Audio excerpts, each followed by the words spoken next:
Hi guys, it's Carissa, and I have a very small charity sale haul to show you. I go to these at least once a year. They're semi-annual now. Wait, that's twice a year, right? But this is a sale to benefit the Ronald McDonald House. Normally I go with an idea of what I would hope to find. This time the only thing that I was really hoping to pick up were some large drinking glasses, you know, something that will hold like 30 ounces. And we didn't do so well with that. I know that's harder to find, and that's something I can buy anywhere, but I just like to drink a lot of water at once, and I like to have really big like cups and glasses around the house, and we only have a few like that right now. So we looked, and most things are really old, and a lot of the furniture, like the old chairs and the old, as you imagine, all of the old drinkware is much, much smaller because things have gotten much larger over the years. So I didn't do well with that. Sorry, I'm getting text from Lisa. I'll text you back, Lisa, in a minute. So normally I just look in this area called the boutique. It's closed off, and it's things that are almost always exclusively vintage and in really good condition. And they're things that they can set a real value to, things that are normally name brand, or that they can look up and assign a higher price to. Mike told me I had a $100 limit, and I spent half of that. We spent $51. We did do a $2 extra donation on top of what we purchased, but honestly, I only have 4 things here. So normally my old videos, you know, I get a ton of things for much less money. So it's tough because 3 of these items are from the boutique, and I know that maybe some of you wouldn't pay as much as I did for these things, but it is for charity, so I figured why not. And I haven't done any thrift shopping in a really long time, so. Plus, Mike encouraged these purchases. All of the women volunteers there were joking, like, oh, you're gonna let her get that?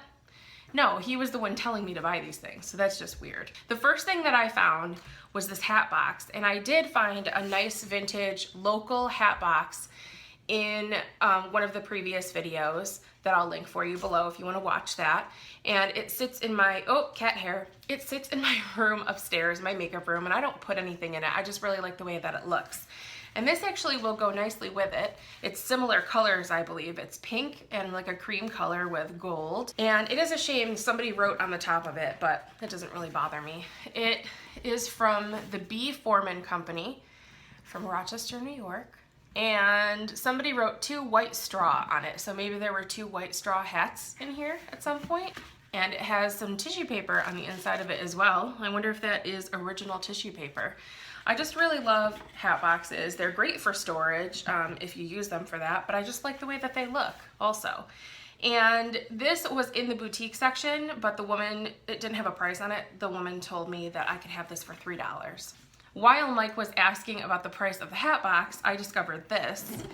And honestly, I'm torn on this, and I would like some opinions if anyone has more experience than I do, which I have no experience with this, on how to sort of restore old leather that has faded in color. I'm debating on just leaving it or trying to paint it or stain it, restain it somehow.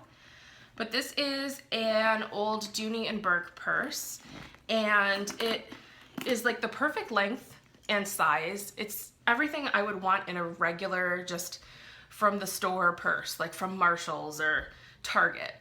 I love how it's structured, and it's got firm sides, and I like the colors, the contrasting tan colors, but you can see it was a much deeper shade, whereas it has faded and turned almost like a yellowy green on the top here.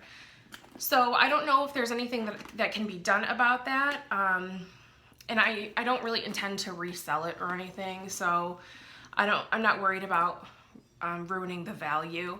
I did Google these bags while I was there to see if this was a decent price because it was $25, and bags similar to this in better condition sell between $40 and $80 online, so I think that's a pretty good price for it.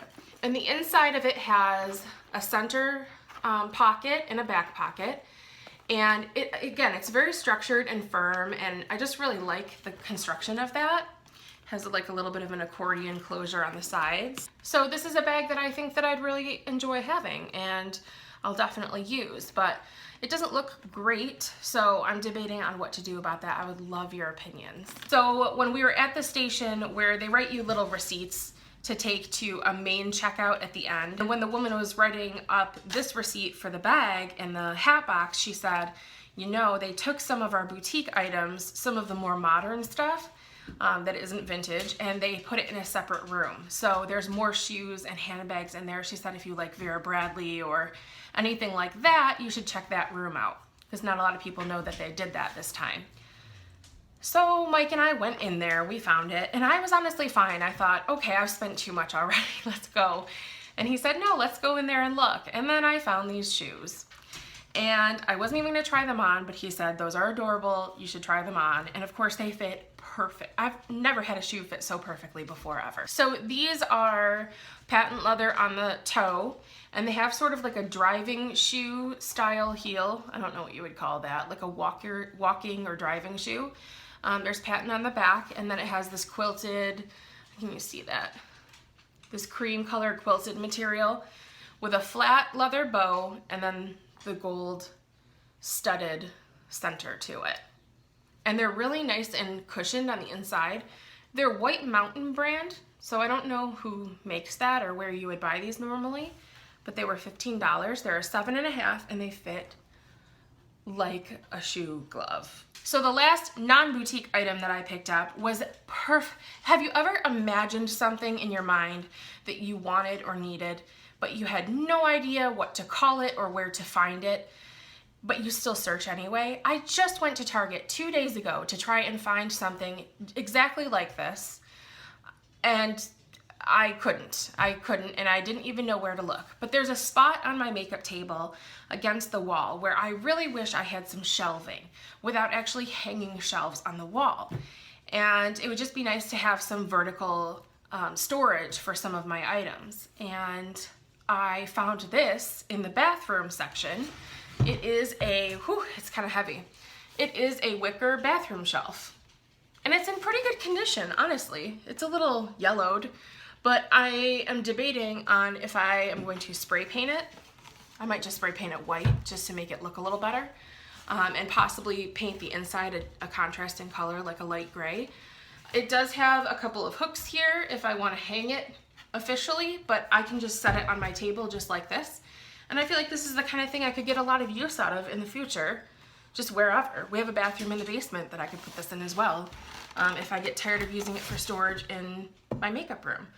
It's really sturdy and in great condition, and it was only $6. And the cat keeps smelling it, which creeps me out a little. Wanna say hi, Normal? Wanna say hi? So that's it. That's all I got this time at the charity sale. It still goes on for a couple more days, so if I have some time, if I get out of work early, I might go wander around a little bit more, but I'm really happy with my finds this time. They're a little bit less practical maybe than some of the finds I've had in the past, but sometimes that's fun. So that is it for now. Thank you so much for watching, guys, and I'll talk to you soon. Bye.